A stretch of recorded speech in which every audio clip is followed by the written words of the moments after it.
La conférence parle des temps de changement et de la destruction de la couche d'ozone.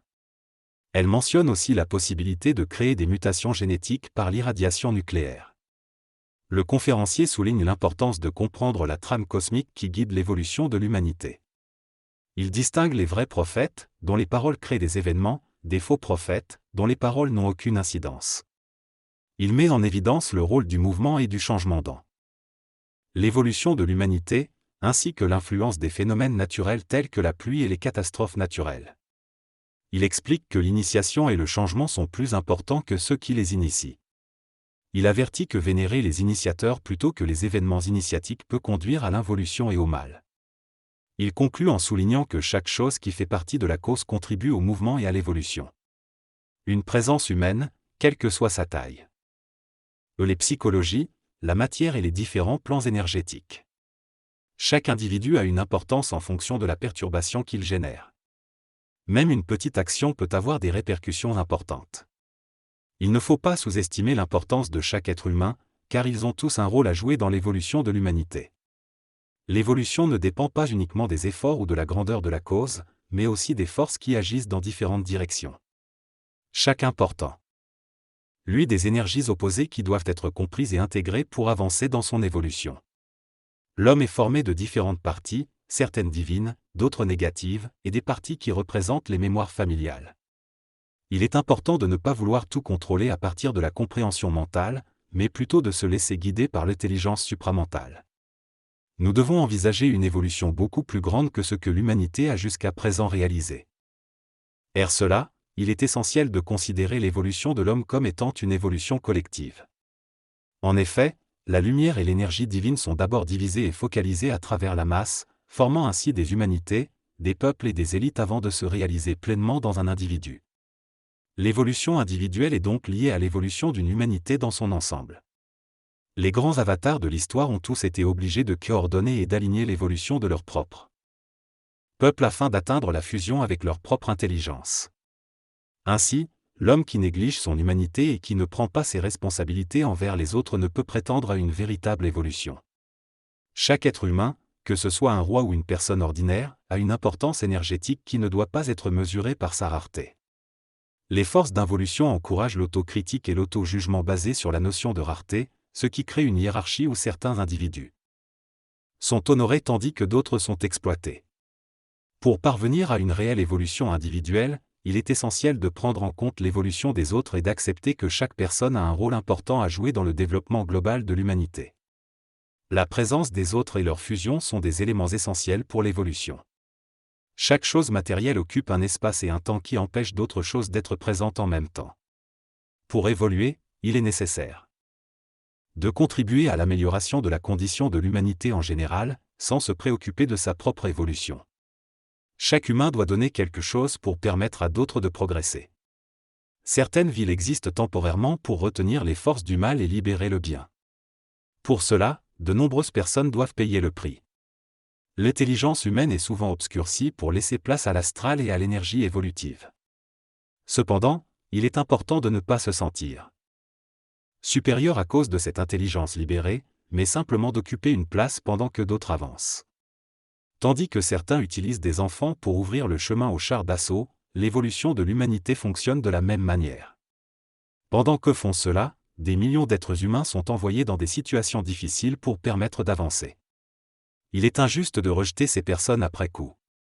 Les vétérans du Vietnam ont subi cela lorsqu'ils sont rentrés aux États-Unis. Il est injuste de demander à des humains de se sacrifier dans des sectes, de se suicider ou de se droguer pour éviter à d'autres de vivre ces expériences. Les juger ou les insulter est également injuste, car ils servent à retirer la merde de la planète, afin qu'elle ne se propage pas à d'autres peuples. Les peuples maintenant libérés sont plus conscients de cela, mais développent des préjugés et du racisme envers les autres peuples. Il est important de remercier ceux qui nous permettent d'être ce que nous sommes, même si cela ne nécessite pas de le leur dire directement. Rejeter ou mépriser ceux qui tendent l'autre joue empêche d'utiliser toutes les parcelles d'intelligence sur la planète. Cela commence avec de simples interactions, comme avec un vendeur. Le texte évoque le rôle de l'énergie dans les interactions humaines et dans l'évolution de l'humanité. Il souligne l'importance de la régulation de l'énergie pour le bon fonctionnement de la société. L'auteur aborde Également la notion d'énergie supplémentaire, qui est liée à la mémoire supramentale de la création, mais qui ne peut résoudre les problèmes humains. L'ajusteur de pensée, une entité liée au plan supramental, est également mentionné, mais ne peut pas régler les problèmes de l'homme. L'énergie supramentale et la conscience galactique sont présentées comme des possibilités d'expansion pour l'homme, mais il est précisé qu'il est nécessaire de développer pleinement son intelligence et sa compréhension pour en bénéficier. En somme, le texte pose la question de la manière dont les êtres humains peuvent utiliser l'énergie pour évoluer individuellement et collectivement. La conscience planétaire est un moteur d'évolution pour l'humanité. Plus les individus travaillent à améliorer les conditions de vie humaines, plus ils développent une conscience planétaire. Cela se manifeste par la perception et l'intérêt pour les événements qui se déroulent dans d'autres pays. Pour développer cette conscience, il est nécessaire de s'occuper de son corps physique, d'apprendre, de développer une parole juste et de gagner de l'argent pour se libérer de la matière. Il est également important de vivre des expériences différentes pour permettre la mutation génétique. La conscience humaine se divise en une conscience illusoire, basée sur la mémoire, et une conscience instantanée, basée sur le moment présent.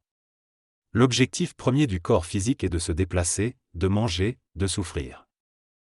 Malade, afin de permettre l'évolution.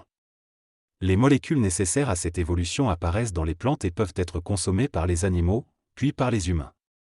Cela se déroule sur une échelle cosmique de temps, prenant des milliards d'années.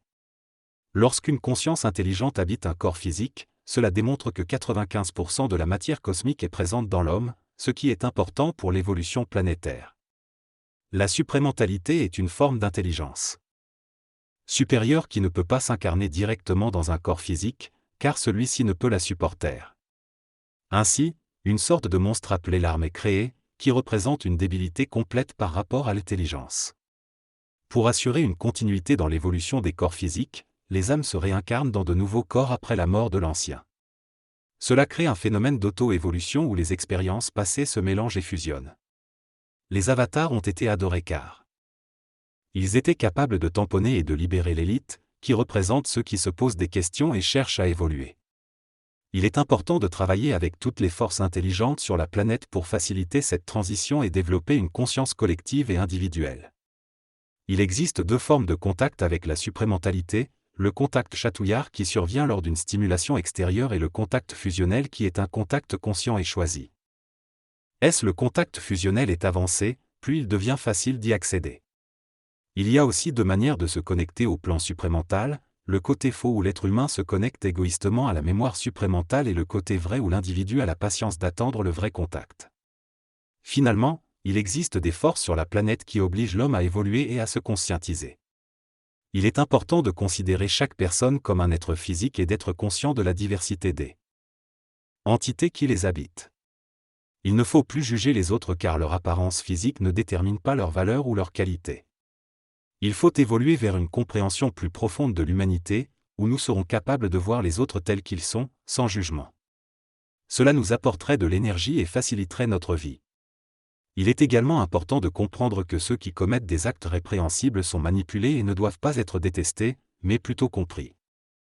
Il est vain de personnaliser et de juger les autres en fonction d'illusions ou de préjugés. Plus nous comprendrons ces choses, plus notre vie sera facile.